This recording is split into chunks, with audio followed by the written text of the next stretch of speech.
Serial டிராவல்ன்ற ஒரு விஷயம் இருக்கும்ல. நம்ம ஃபர்ஸ்ட் சீரியலுக்குள்ள போறோம் அப்படின்னு ஒரு ஒரு தாட் வரும்போது என்ன விஷயம் உங்களுக்குள்ள மண்டையில ஓடிட்டு இருக்கு? அப்போ நான் வந்து காலேஜ் ஃபைனல் இயர்ல இருந்தேன். சோ எனக்கு ஒரு சீரியலுக்கு கால் வந்தது. ஓகே.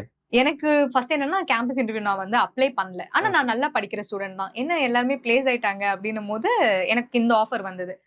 சரி ஓகே. அப்ப கோவிட்ன்றனால எல்லாமே ஆன்லைன் எக்ஸாம்ஸ் தான். சோ கம்பல்சரி காலேஜ் போகணுன்ற அவசியம் இல்ல. நான் படிச்சது இன்ஜினியரிங். சோ நமக்கு அட்டெண்டன்ஸ் எல்லாமே ரொம்ப இம்பார்ட்டன்ட். கோவிட்ன்றனால நமக்கு ஆன்லைன்ல கிளாஸ் அட்டெண்ட் பண்றதுதான். சரி வை நாட் ட்ரைன்னு சொல்லிட்டு சும்மா கூப்பிட்டாங்க. ஹைதராபாத் தானே, போய் ஹைதராபாட பாத்துட்டு வரலாம்னு சொல்லிட்டு நானும் மம்மியும் போனோம்.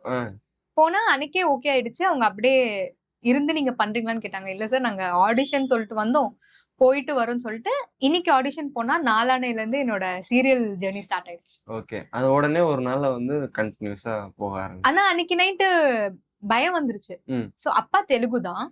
பட் ஸ்டில் நம்ம பிறந்தது வளர்ந்தது எல்லாமே சென்னை. அதனால நமக்கு தெலுங்கு ஃப்ளூயன்சி விட தமிழ் தான் ரொம்ப நல்லா இருக்கும். தெலுங்கு தெரியும். பட் ஸ்டில் அந்த பெரிய பெரிய வார்த்தைகளா இருக்கும்ல, ரொம்ப கஷ்டமா இருக்கும்.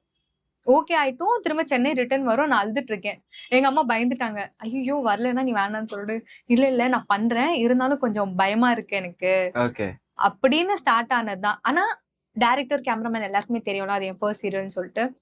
எந்த அளவுக்கு எனக்கு பேம்பர் பண்ணணும், எவ்வளவு சொல்லி கொடுக்கணுமோ அவங்களோட பெஸ்ட் எனக்கு சொல்லி கொடுத்தாங்க. ஓகே. அதுதான் நான் இன்னும் ஃபாலோ பண்ணிட்டு இருக்கேன். Meenakshi Academy of Higher Education and Research. Admissions open. Apply online.